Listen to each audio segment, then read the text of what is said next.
Very warm good evening to all of you. Riddhi Jain, I'm Riddhi Jain, and I welcome all of you in season 2, episode 4 of our Mentoring Hour series. Today, we will explore how young minds can shape the future with their creativity, courage, and compassion. At Atal Innovation Mission, we believe that nurturing innovation and problem solving skills at an early stage is critical to building a self reliant and prosperous country aligned with the vision of Viksit Bharat at 2047. For this, we are joined by Ms. Neha Chauhan, Head CSR and Social Performance at Shell, who has been at the forefront of initiatives that empower communities and inspire youth to become change makers. So let's get ready for an engaging conversation that will not only inspire but also equip us with the ideas on how to unlock the immense potential for our young innovators. Over to you, Nehaji. Thank you so much, Riddhi, and great privilege to be among so many young students. First of all, thank you so much for Atal Innovation Mission, the LLF, all the teachers and students who are joined who have joined us today. And I'll start right away from saying that we keep listening to and hearing to this word rote learning, and this is something where people keep just learning but they don't apply. So I am one of those products of those rote learning, and so today's story is not about me. I am not going to share like what I did right, but maybe the things I could have done better. And that's how I've planned my session. I'm going to tell you 3 stories. But before that, quickly about me. So I grew up in Rajasthan, studied there, did my 11th and 12th in PCMB, and then did my graduation in maths. And if you ask me today, like what I remember about it and what I did with it for anything betterment of the society, or even for like my ecosystem, I have zero to contribute to, because I think I was too focused, just like many other peers of my age group, to just get the good grades and get going. However, I feel now your generation, especially, is very privileged and is at a time where so much is happening around you that everybody can actually be a part of a change. And that's where today's topic, which is very aptly put, that the future will be built by young minds who think creatively, build fearlessly, and care deeply, which is most of you here who are joined by us in this session. Quickly, I'll move to my next slide, and how I have planned it. Sorry. You know him, like who's this guy? I know, like, we cannot interact, but among yourself, have you ever seen this guy before? Or would anybody know who is he? I'll take a quick pause so that you can think. But all I can say is he's somebody who has touched your life and is a part of your daily life on a daily basis, and a lot of things all of us do on a regular basis. This is Sir Tim Berners-Lee. Now, he is the guy who invented the World Wide Web. And his story is fascinating. He was not a billionaire or a celebrity when he made this discovery. His parents used to work in, the earliest model of computers. So he has seen technology. And while he was himself working as a computer scientist, and he realized like the biggest struggle, which most of the scientists and other people who are into the sector of knowledge are struggling, is knowledge sharing. And like many other people and people like me, they could have said, this is too big for me, or how does it matter? Let's go on with this problem. But he didn't. He thought creatively around that. And despite all the struggles which he had, all the pushback which he got, all the ridicule he got for a very stupid idea, as it was called at that point of time, here he was that in 1991, he introduced the World Wide Web to the world. And his creation has not just transformed his life, it has transformed everybody's life today. And what we see as internet and www.com, what you see. My next story is about Joy Mongano. Now, I'm very sure that not many people have heard about her. I happened to watch a movie many years back about her, and I was surprised. However, this woman is one of the most successful inventors in the home shopping industry. From somebody who was struggling to meet her means, she turned into somebody who is like now a multi-millionaire and a very famous entrepreneur of the in the field. The guess is, can you guess what she could have discovered or invented? What she invented? This, a simple mopping tool. And in Indian houses, it is called magic mop. She made the product when it was called a miracle mop. And simple, an idea as simple as this can actually lead you to take from a problem, because she identified a problem at a space and then she created this. Now what was her journey? In early 1990s, so Joy was a single mother, and she was struggling. She was doing multiple jobs, and like many people, like who found mopping frustrating, messy, and she was also struggling. And she thought there has to be a better way. We need to do it in a better way. She herself created this product, but with no background in the business or in the production. There was nobody to actually believe in her product. She took it to the market. Again, there were hardly any retailers who were ready to take or support her in manufacturing. What she did was she took a loan of $100,000, mortgaged her house, and she began producing it with the help of her family and friends. In 1992, and it's not that the success came to her immediately, she went to the TV where, like, there was also an era when product used to be sold directly on the TV. So she went to the TV. She presented her product, and within 30 minutes, her 18,000 mops were sold. And since then, there's no looking back for Joy. And as I told you, she's one of the most known name when it comes to entrepreneurs in household items. Now, these two. This is my last story. This is Kevin Systron and Mike Krieger. Uh, these are two people who are very closely associated for your life in what happens, especially the Gen Z generation, because these are the two guys who discovered, invented, or created, I'll say, Instagram. Now, what they did with Instagram was they wanted to create a simple platform where people can actually share high quality pictures with their friends. They can add filters, make photos look more artistic and professional, something which wasn't available at that point of time. And they brought two things together: instant camera and Telegram, which means your communication, like sending the message, and instant camera, where you get these nice filters and photographs. And that's where the Instagram came from. Now, why we are talking about Instagram? Because if I'll talk about features, all of you in the call, you certainly know much more than what I know about Instagram and how to use the filters. But again, this is not something, mind you, this came at a time, when you already had Facebook, Twitter, Flickr, and people who don't like to take risk, or things were going pretty well for our generation by 2010. And anybody would have said, why do you need another Instagram, let's say, when you have Facebook and Twitter? But Kevin Systron was working on a product called Bourbon. Now, Bourbon was something which he used to work at night because he was already on a full-time job. But he had this clarity that there is certain a gap area where user interface can become really better by sharing the photographs within their friends, and there is a need. He himself struggled, and after a point of time, he got his another partner, Mike, engaged, and he brought in him for the technical expertise. Now, Bourbon, the product, when it came out, it was so complicated that users were not able to use it. And as a result would be, not many people used it and the traction was very less. But both of them, they didn't give up. They said, let's simplify it. Let's do something to improve the feature. And that's where they just focused on photo sharing.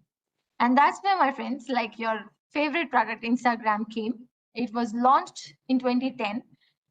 Within 24 hours, there were 25,000. And by the end of the first week, Instagram has 100,000 users.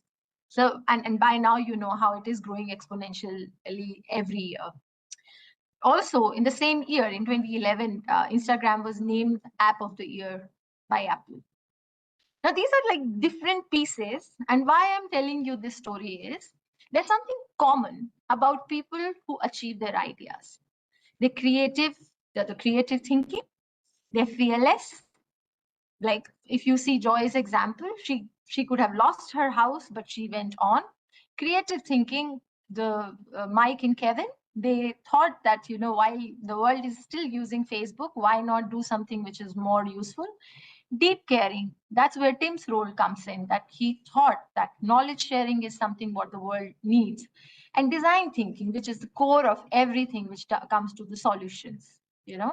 So that was something which continues to be a common thread, not just for these individuals, but everybody, all the students who are listening to this, who wants to be part of the change or want to make a change.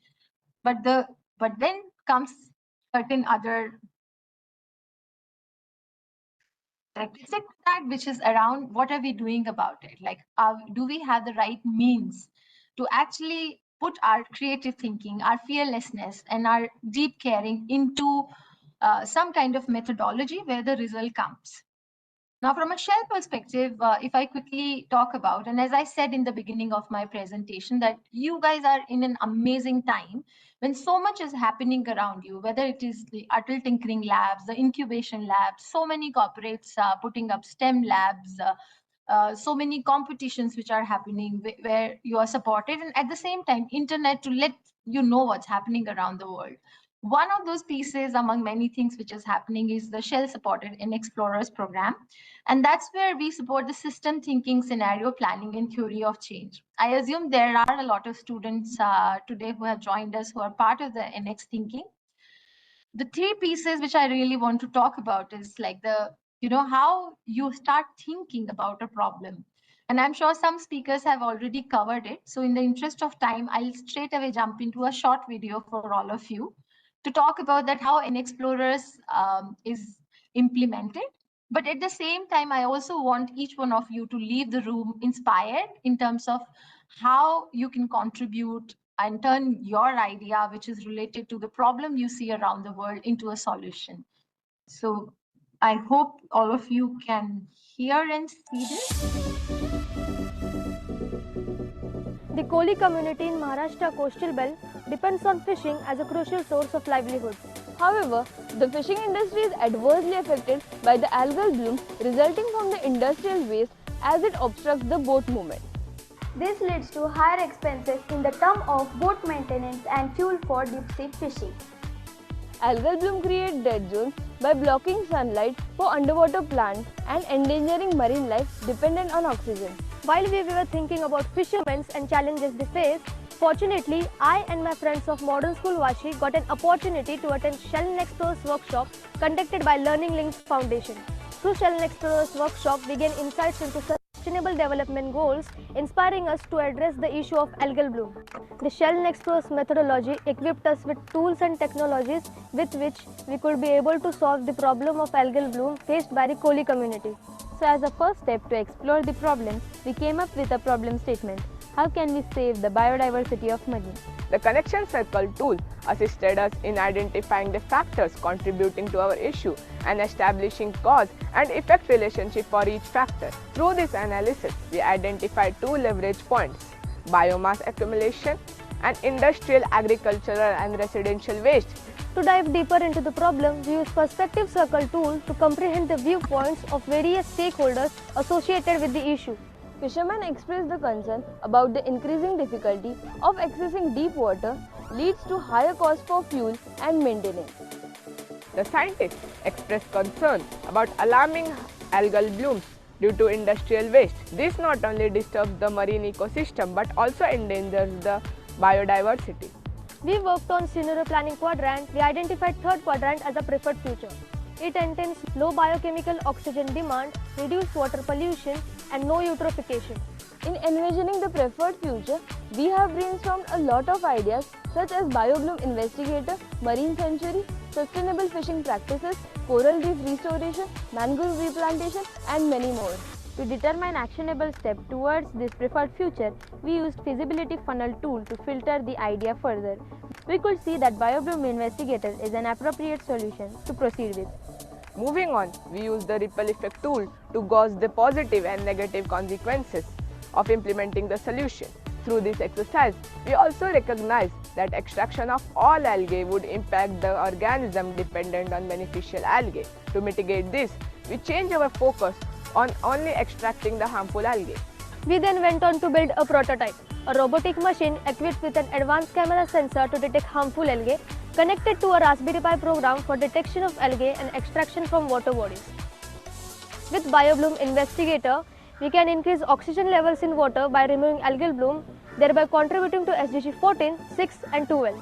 Further investigations and research are needed to enhance this prototype with the help of engineers and programmers who are in the same technology domain.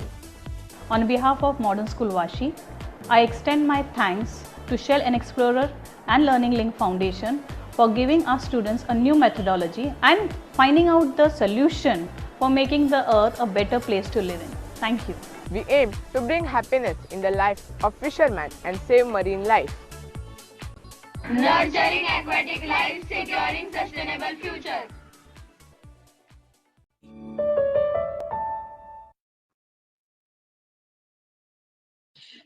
Thank you so much. So this was one piece about what exactly can be done, and there are different methodology. As I mentioned, NXplorer is just one of them.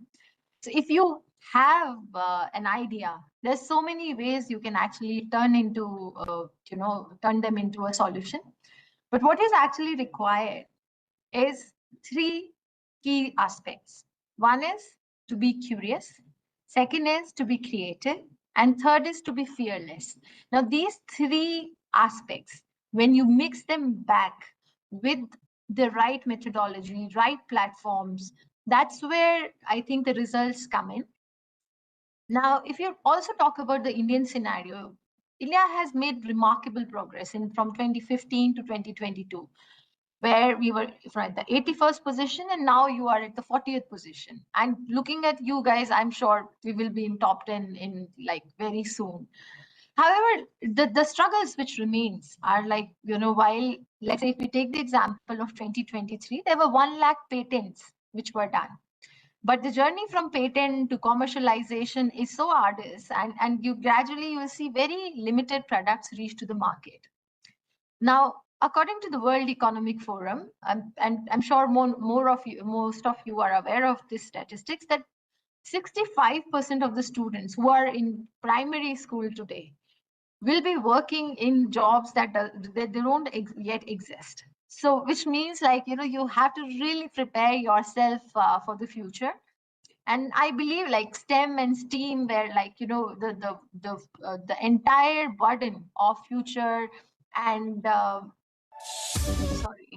entire burden of future doing changing things is not limited to the science students, but also the humanities students. And to move away from like, what I learned, like these rote-based technology teaching to more curiosity, experimentation, and problem skill, which are the very foundation of the whole STEM and STEAM. Girls especially, like who are listening to this call, you guys have even more important role, because the first generation learners, some of them, a lot of time girls are not given the right opportunity. So you understand the gaps, the needs, and the overall future much better than anybody of else. So just be bold to participate and to convert your ideas into something which is really going to change the future. In conclusion, I'll say like, what Tim Berners did, what Mark Zuckerberg did for Facebook, what Joy did for her Miracle Mop, what Kevin did for Instagram. These are the people who really dare to think differently. And again, coming back, so be curious, be creative, be fearless. Don't think that, oh, what people are going to say, or, how I can be the part of the change. You have to reach to that point to really contribute.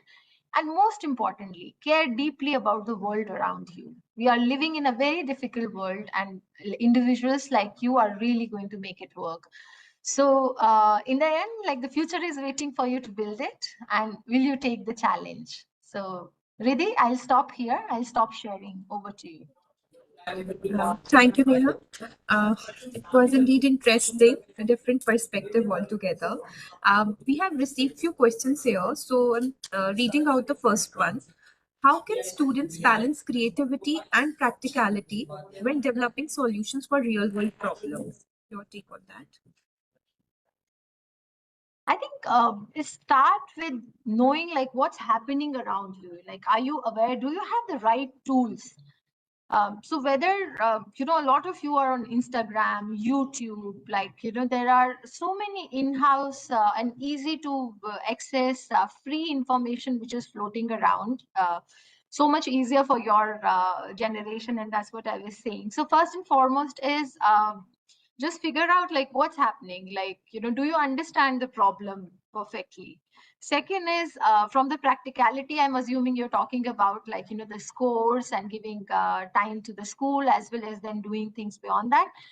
Luckily, I think how the curriculums are changing, how the education system is seeing, it allows more and more, space for innovations. And that's where you'll see more and more labs, adult tinkering, and like, a lot of other government initiatives coming in. Second is find the right mentor for you. Now, it could be a real mentor and it could be online mentor, and that's where YouTube and other things come in. Third is, this is something I learned from my research teacher long time back, is that every time you go into a new research, go back and find out who all has done and what all they have done. And that's where the element of practicality comes in, that before you, what all has been done. So study and research is a very key element of getting into inventions. And that's where I think these three pieces will come in. Yeah. The second question here is, what models, in your experience, models of partnership between corporates, academia, and schools, have you seen work best to accelerate innovation at the grassroots, particularly from the young innovators? um, I think the models which work the best are where like infrastructure is well supported. Because sometimes Riddhi, you will notice that especially in our government schools and some of the other private school, infrastructure is one of the biggest struggle which individuals have. Second is like teachers are already so much loaded with the pressure of completing the curriculum, the exams coming, and there are so many other duties they get into, to give that individualized attention to young students in terms of when they have an idea. So that's where the mentorship comes, which is very important.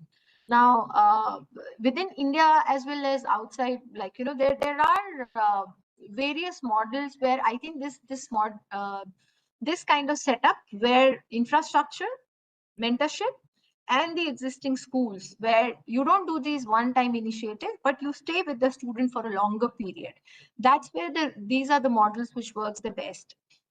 I think the other piece around these models which has worked, and I'm talking about some of the examples from Asia. If you see Southeast Asia, Vietnam, Cambodia, and other things, the huge focus on peer learning. So peer learning is considered to be one of the best kind of learning which students can have. So bringing them together, giving them the idea, and then letting them run with it is another model which really works very well. And third is the exposure of when you take the students out and you show them that what's happening in the external world, whether it is different cities, whether it is different school or different countries. So that's another model which sometimes is not the most cost practical solution, but again it's like your hands-on learning is very important.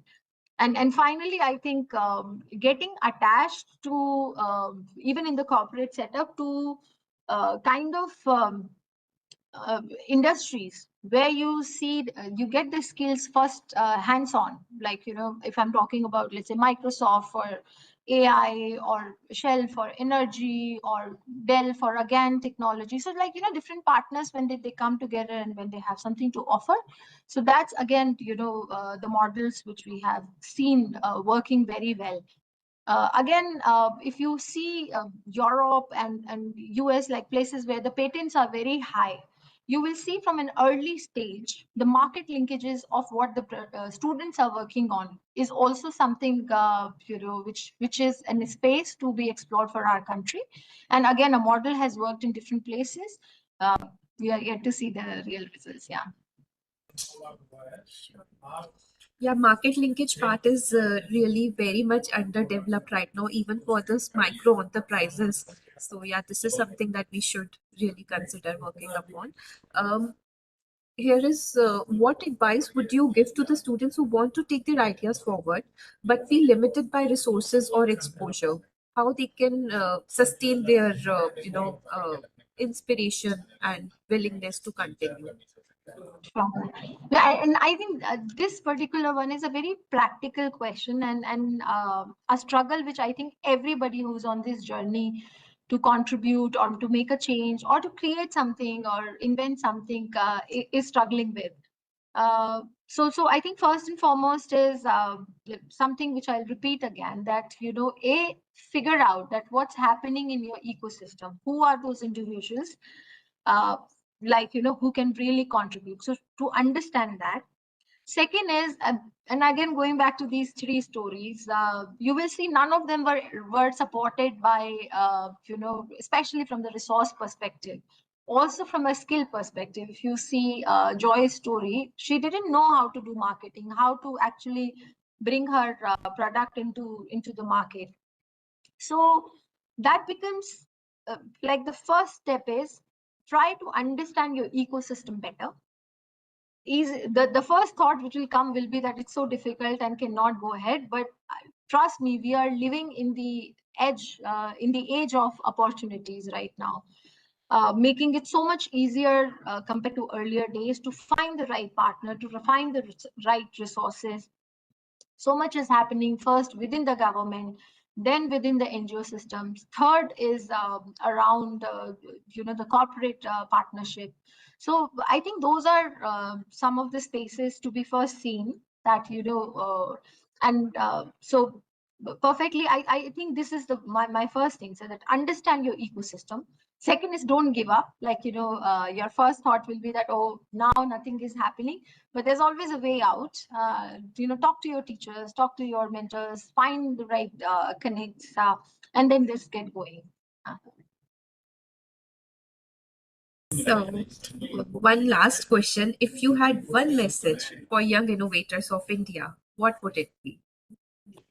I will say just keep dreaming, because that's very important, and that's where it all begins. That you dream big, you have that confidence in yourself that you can actually be a part of the change, and you can be the change in itself. And then, like everything around, when you are curious, when you are fearless, and that's where, like everything comes in. So whether it is your grades, where what you are studying, what you will be in your future, what you want to be, what decisions you want to take for your life, everything depend on that one thing, to dream big. Like dream not what others are thinking of you, but dream what you want yourself to be, and be fearless when you dream. Rightly said so. So, with this, as we conclude today's mentoring hour, we want all our students to carry forward the insights and inspiration shared by Ms. Neha to fuel your journey of innovation and impact. Together, with creativity, courage, and collaboration, you can truly build solutions that drive India closer to the vision of Viksit Bharat. So, with this, we want to thank Ms. Neha for taking out time and sharing her stories with the young innovators. Thank you very much. Thank you so much. Thanks for inviting me, and a big bye to everyone.